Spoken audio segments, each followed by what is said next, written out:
the inherent fact that men are evil. That is true. Like man as a whole is evil. Like just as an entity, a general idea. Men have inflicted violence and oppression on the world in ways that are irreparable. Like it's okay if we say that out loud. It's okay if we say that men are inherently evil. It's like it's not all men, but for some reason, always a man. Every time something terrible happens, always a man. Like 99% of the time. So I feel like it's a lot simpler than people may think. I don't hate my man, I hate most men. And for me, I think given what men have done to me personally, to people I love, and the world as a whole, if they all start guilty and have to work their way to innocent, it's not really a big deal to me. I feel very like convicted in that. It's very like, if you're not awful, prove it. Yeah. Quit talking about it and fucking do it. Because the men who complain that they really hate hearing like, oh, what about all men? Oh, all men, all men. A lot of this, not a lot of action. The inherent fact that men are evil. That First and foremost, I want to give all praise, honor, and glory to Yahweh, Bahashem, Yahweh Shah, Bahashem, Racha, Badash. Double honor and salutations to the apostles and elders of Great Millstone. Shalom to the hopeful elect. And much respect to you brothers out here pushing the truth with fear and sincerity. It's your brother Khalak Har of GMS Northwest. Come back at you with another video. And I don't know what the title is, but maybe all men are evil. You know, I don't know who this woman is, but this came on my X feed, and I had to put my 2 cents in because she made a statement that 99% of men are all evil. You know, and the woman, she ain't evil at all. She don't got nothing to do with anything. She just, you know, everything bad happens to her, you know. When the scriptures are clear on wicked women, you know, as a matter of fact, let's get one real quick. Let's start it off. Ecclesiasticus 42.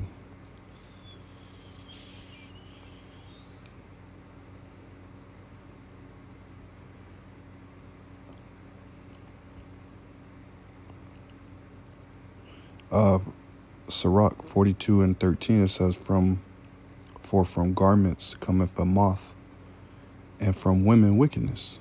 Better is the childlessness of a woman than a contentious woman. A woman, I say, which bringeth shame and reproach. You know, let's look up that word. Courteousness. I don't even say, I think I said it right.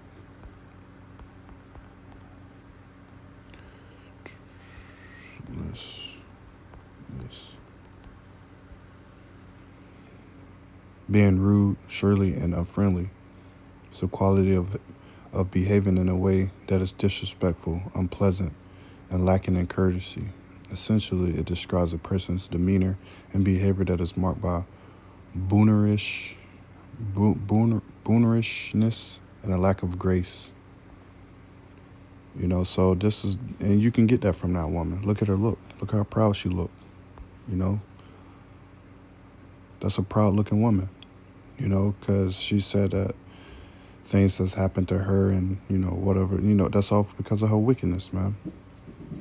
Like it says, listen to why Drew Afulo believes all men are evil on this episode, you know. But like I said, what about, there's plenty examples in the Bible of righteous women: Ruth, Esther, Deborah, Mary, Hannah, you know, just to name a few. But you also got your wicked ones, Jezreel, Delilah. As a matter of fact, let's get the account on Delilah in Judges and what she did to Samson. Not only that, who else? Herodias, beheading John, you know, giving the decree to behead John. It was Judges 16.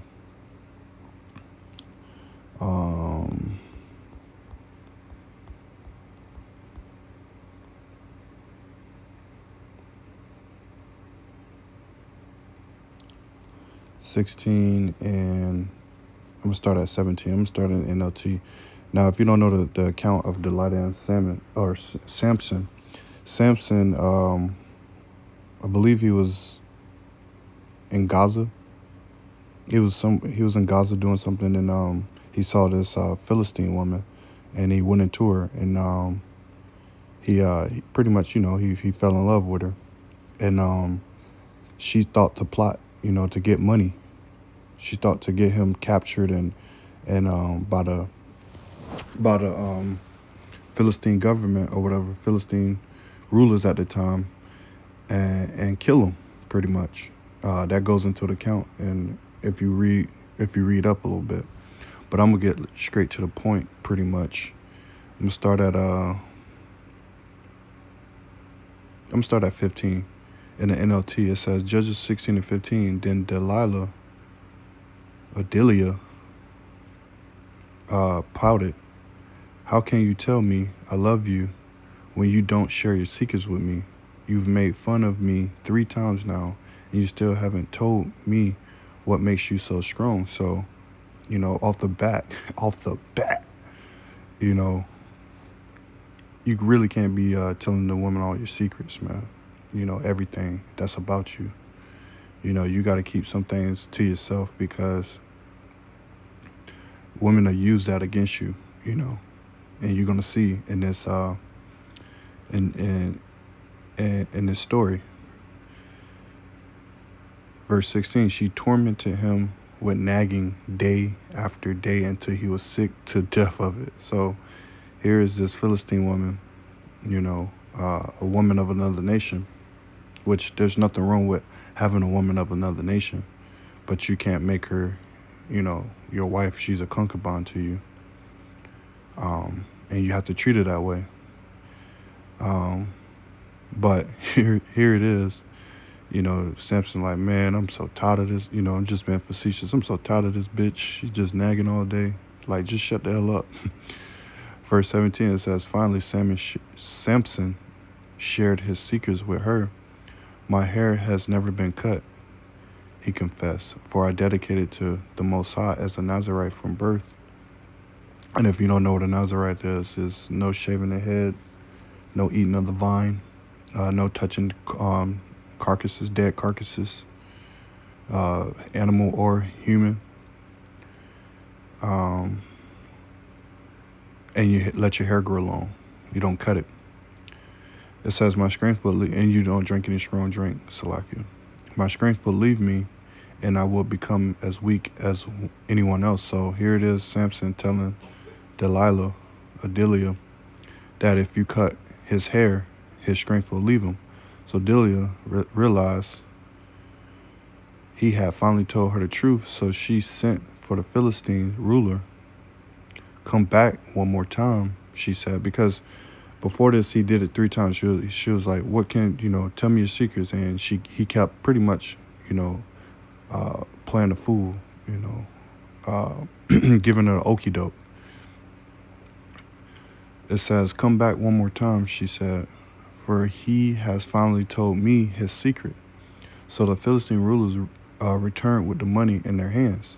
Dahlia lulled Samson to sleep with his head in her lap, and then she called in a man to shave off the 7 locks of his hair. In this way she began to bring him down as his strength left him. Then she cried out, Samson, the Philistines have come to capture you. When he woke up, he thought, I would do as before and shake myself free. But he didn't realize the Lord had left him. So yeah, she had a man come and shave his head off. And that's first and foremost, it's against the law to shave your head. But nevertheless, you gotta be, you can't be telling these women your secrets, man. So the Philistines captured him and gouged out his eyes. So they took his eyes away from him, man. They took him to Gaza, where he was bound with bronze chains and forced to grind grain in prison. But before long, his hair began to grow back. He's getting his power back. The Philistine rulers held a great festival, offering sacrifices and praising their god Dragon. They said, Our God has given us victory over our enemy Samson. When the people saw him, they praised their power, saying, our power has delivered our enemy to us. The one who killed so many of us is now in our power. Half drunk by now, the people demanded bring out Samson so he can amuse us. So he was brought from the prison to amuse them, and they had him stand between the pillars supporting the roof. Samson said to the young servant who was leading him by the hand, place my hand against the pillars that hold up the temple. I want to rest against them. Now the temple was completely filled with people. All the Philistine rulers were there, and there were about 3,000 men and women on the roof who were watching as Samson amused them. Then Samson prayed to the Lord, Sovereign Lord, remember me again, O power, please strengthen me just one more time. With one blow, let me pay back the Philistines for the loss of my 2 eyes. Then Samson put his hands on the 2 center pillars that held up the temple, pushing against them with bold hands. He prayed, let me die with the Philistines. And the temple crashed down on the Philistine rulers and all the people. So he killed more people when he died than he had during his entire lifetime. Later, his brothers and his other relatives went down to get his body, and they took him back home and buried him between Zoar and Eshtaol, where his father Manoah was buried. Samson had judged Israel for 20 years, so that's how Samson died. He pulled those pillars down and killed everyone, even himself, because his strength came back, because his hair was growing back, So, with reading this, you can't tell me that all men are wicked. You can't tell me that no woman is wicked, because you didn't mention any women. She just mentioned men, and that's a unbalance. 99% of all men, so only 1% of men, which the Illuminati is the 1%. So what is she talking about, man? What is she talking about? That's why in Proverbs it say this. Proverbs 9, the foolishness of a woman. It's clamorous, I believe. Proverbs 9:13, a foolish woman is clamorous. She is simple and knoweth nothing. For she sitteth at the door of house on a seat in the high place of the city to call all passengers who go right on their way. So, clamorous, let's look up that term, clamorous. Hama, pretty much. Hama, they got it right there. Strong's H, 1993. Hama. Hama. Hama'a.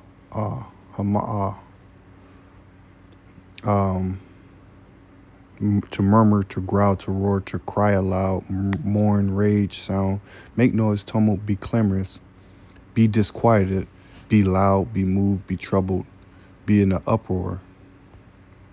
Now, granted, there are It's very if you're not wicked men out here. Don't get me wrong. You have wicked men in Israel. You got the wicked this itself. As a matter of fact, Micah 7 goes into it a little bit. Micah 7 and let me start at verse 1. I'm gonna go into NLT. It says, how miserable I am. I feel like the fruit picker after the harvest. Who can find nothing to eat? Not a cluster of grapes or a single early fig can be found to satisfy my hunger. The godly people have disappeared. Not one honest person is left on the earth.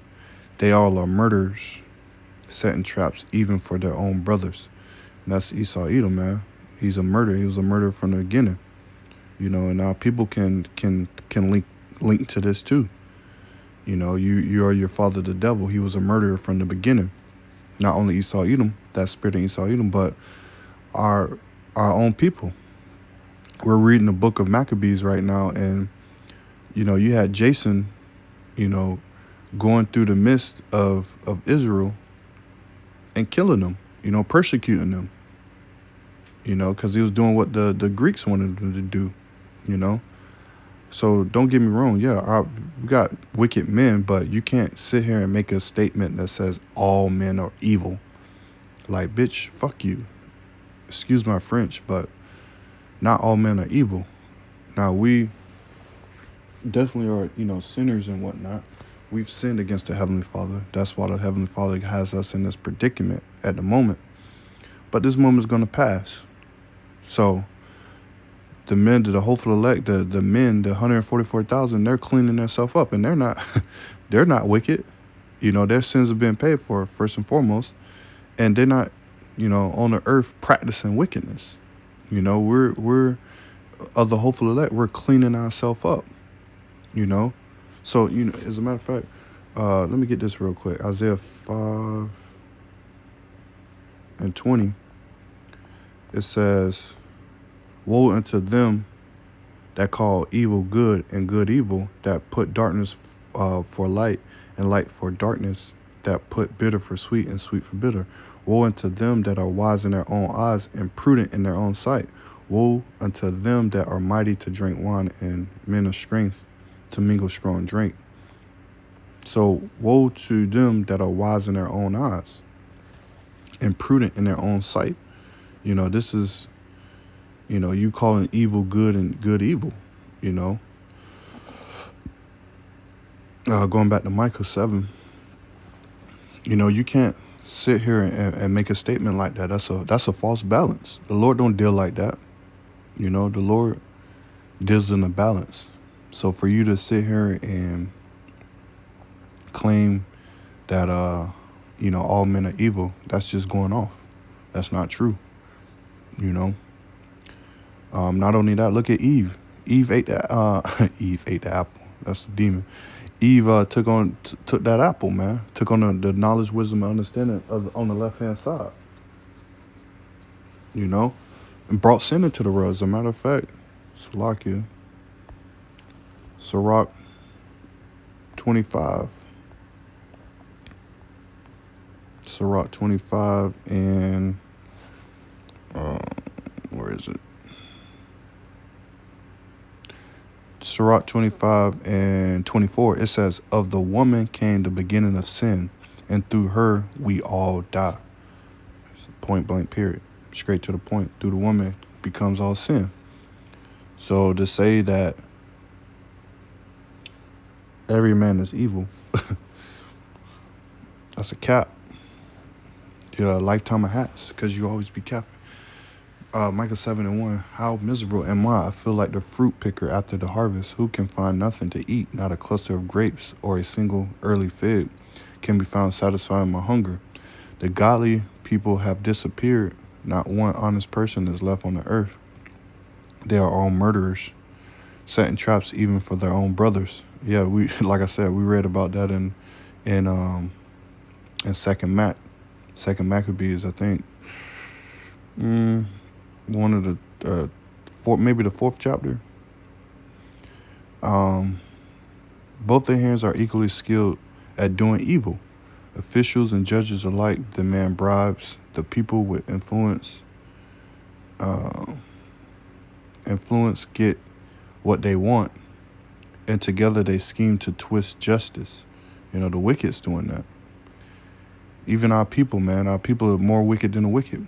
Even the best of them looks like a barrier. The most honest is as dangerous as a hedge of thorns. But your judgment day is coming swiftly now. Your time of punishment is here, a time of confusion. Don't trust anyone. Don't trust anyone, not your best friend or even your wife. And that's what we're saying. You can't, just be out here trusting everybody. Putting your trust in there, because it's gonna turn around and bite you. But yeah, I just had to bring that out. Let's get another one. Let's get 2 Timothy real quick. 2 Timothy 3. Because like I said, yes, you got evil men out there. And 2 Timothy 3:1 goes into it. It says, this know also that in the last days perilous times shall come. For men shall be lovers of their own selves, covetous, boasters, proud, blasphemers, disobedient to parents, unthankful, unholy, without natural affection, truth breakers, false accusers, incontinent, fierce, despisers of those that are good, traitors, heady, high-minded, lovers of pleasure more than lovers of the Most High, having a form of godliness, but denying the power thereof. From such turn away. For of this sort are they which creep into houses and led away silly women, laden with sins, led away with diverse lusts. Now, in these last days, this is what you're going to see, for men and you women too. Lovers on their own selves, covetous, and as we read in the scriptures and in the Apocrypha and Esdras, it says the world get weaker with age. As this earth keeps spinning, it's getting weaker and weaker.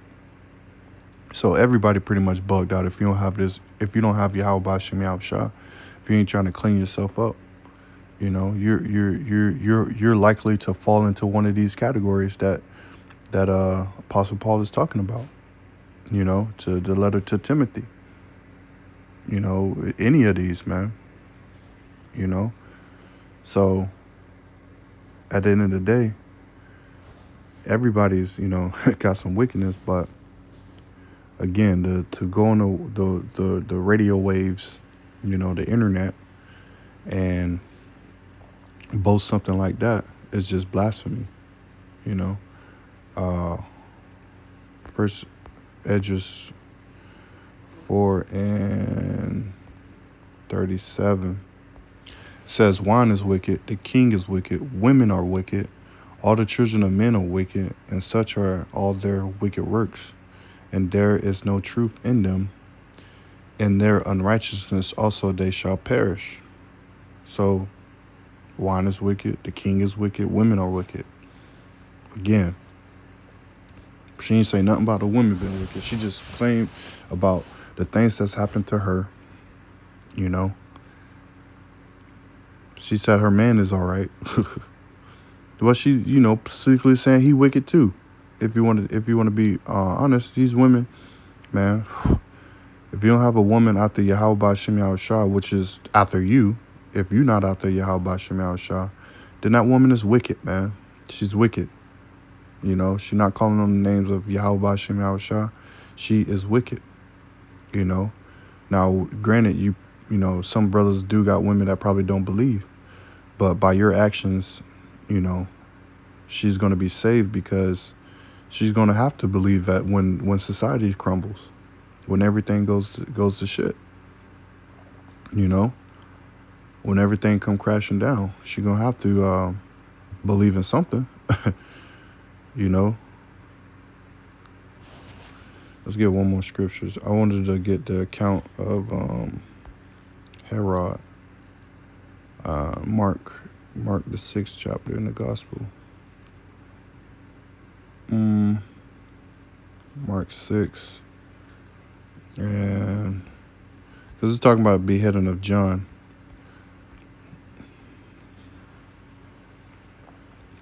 Mark 6 and verse 6. Or 16, Salakia, in the NLT, it says, when Herod heard about Yahushua, he said, John, the man I beheaded, has come back from the dead. For Herod had sent soldiers to arrest and imprison John as a favor to Herodias. And she had been his brother Philip's wife, but Herod had married her. So there's some weird, some wicked shit right here, It says, John had been telling Herod, it is against God's law for you to marry your brother's wife. So Herodias bore a grudge against John and wanted to kill him, but without Herod's approval, she was powerless. So here it is. Herod is like, man, that's wicked, man. You shouldn't have did that. So Herodias got mad and wanted to kill him because he was condemning her. He was telling her that that's against the law. You know, it says, for Herod respected John, and knowing that he was a good and holy man, and he protected him. And I'm pretty sure I heard the apostle say Herod might be an Israelite. He was greatly disturbed whenever he talked with John, but even so, he liked to listen to him. So Herodorus, chance finally came on Herod's birthday. He gave a party for his high government officials, army officers, and the leading citizens of Galilee. Then his daughter, also named Herodorus or Herodias, came in and performed a dance and greatly pleased Herod and his guests. Ask me for anything you like, the king said to the girl, and I will give it to you. He even vowed, I will give you whatever you ask, up to half my kingdom. She went out and asked her mother, what shall I ask for? Her mother told her, ask for the head of John the Baptist. So the girl hurried back to the king and told him, I want the head of John the Baptist right now on a tray. Then the king deeply regretted what he had said, and because of the vows he had made in front of his guests, and he couldn't refuse her. So he immediately sent an executor to the prison to cut off John's head and bring it to him. The soldiers beheaded John in the prison, brought his head back on a tray, and gave it to the girl, who took it to her mother. When John's disciples heard what had happened, they came to get his body and buried it in a tomb. So again, here's a daughter and a mother plotting against a disciple, John the Baptist. You know, again, this is wicked. This is evil, but all men are evil. Come on, man. Come on. There's many other accounts. You know, what's the account of Jezreel? I think killing the prophets and making idolatry and all of that stuff. And, you know, the Queen Sheba and all. It's just, you know, wickedness, man. Women are wicked, you know, and men too. But the better thing to say is, you know, I believe men are wicked, women are wicked. There's some good men out there, there's some bad women or good women out there.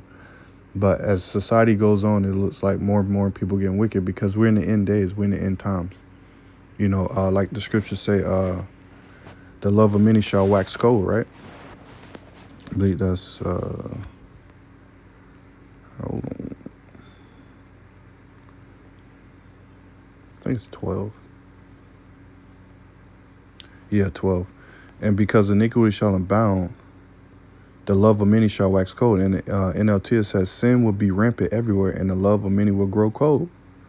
So, again, not everybody is wicked like you. Yeah, we all filthy. You know, our righteousness is filthy rags, but we're not all wicked out here. You know, we all not all wicked out here. We follow the law, statutes, commandments of the Lord to the best of our abilities, and we cry out to the Lord when we do what's commanded of us. So, with that said, you know, I hope you was edified. I hope you got something out of this and make this bitch face the damn thing. And hope to see you on the next video, Lord willing. Shalom.